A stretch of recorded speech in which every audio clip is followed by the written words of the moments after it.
Homefront. For a game designed for PlayStation 3 and Xbox 360, it did look like something maybe operable for PlayStation 1. But, coming from a person who was way more into Red Dawn than most, the story and setting of the universe was pretty grabbing in my opinion. And I'm talking about the original Red Dawn, not the Drake and Josh sequel we got a few years ago, though that was pretty good as well, not gonna lie. XP! It's the Wolverine! I played the original Homefront game a handful of times now, and each time I get to the end wanting more and more from the story. My point revolves more around the sequel to the game.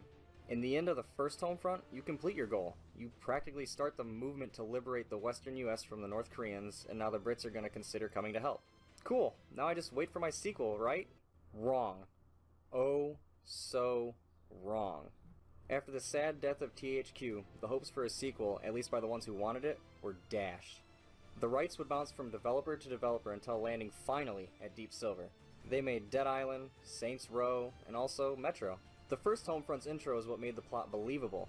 It set up a universe where North Korea would actually be able to invade the US successfully, and it wasn't terribly far-fetched. So after avoiding practically everything until release, I was in the dark going into Homefront Revolution. And boy was I in for a shock. All the questions in my head from the previous game were absolutely brutally slaughtered out of existence.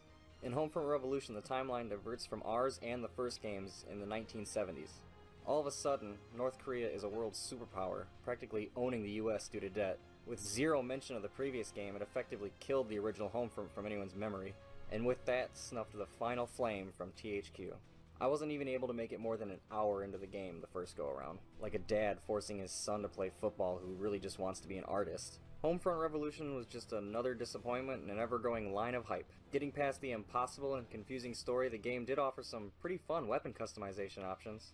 And it also took a pretty interesting take on growing a resistance cell, but with so little to offer when it comes to an open-world game, Homefront Revolution was just a sad attempt to create a game version of Drake and Josh's sequel to Red Dawn. Not to mention that North Koreans have a giant hover ship and technology that rivals the late great Call of Duty Infinite Warfare. Does that seem like something remotely possible for a country that's stuck in the 1950s today? And yes, I'm well aware that this rant is grossly overdue and very irrelevant. And I'm Josh, the latest, the greatest Sky U member, and don't you forget it. The only good communist is a dead communist!